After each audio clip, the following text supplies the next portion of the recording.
Se projeter encore plus loin que le 2 septembre prochain dans l'école du futur. Bonsoir Hélène. Bonsoir Anne-Claire. Alors une grande révolution à l'avenir, 2 élèves assis côte à côte pourront ne pas avoir le même cours. Oui, cela s'appelle l'apprentissage adaptatif. Regardez, la tablette numérique de l'élève analyse la trajectoire de ses yeux. S'il relit plusieurs fois la même phrase, ralentit ou s'arrête, eh bien le contenu va s'adapter instantanément à sa compréhension. Alors c'est utile aussi pour des exercices.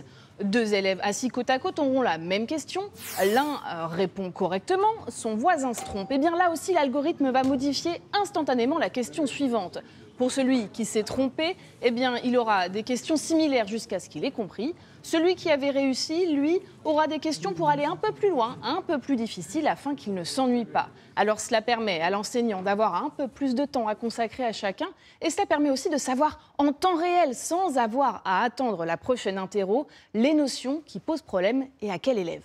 On a vu que les écrans étaient tout de même très présents. Rassurez-nous, les profs ne vont pas disparaître. Et je vous rassure, ils ne vont pas disparaître. Ils vont même pouvoir donner des cours à des centaines ou à des milliers de kilomètres. Alors cela concerne les plus grands, comme ces étudiants en histoire qui veulent se perfectionner en archéologie. Problème dans leur université, bien personne ne l'enseigne.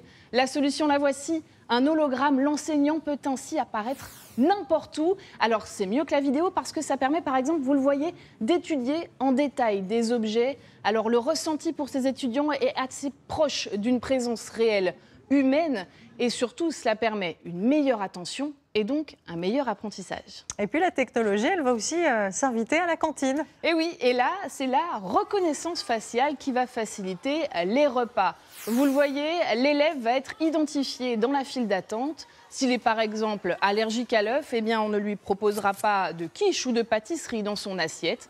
S'il a pris des frites hier, interdiction d'en avoir au menu aujourd'hui. Et cela permet aussi d'adapter les proportions à son âge. Cela favorise donc un meilleur équilibre alimentaire et cela permet aussi de réduire le gaspillage alimentaire.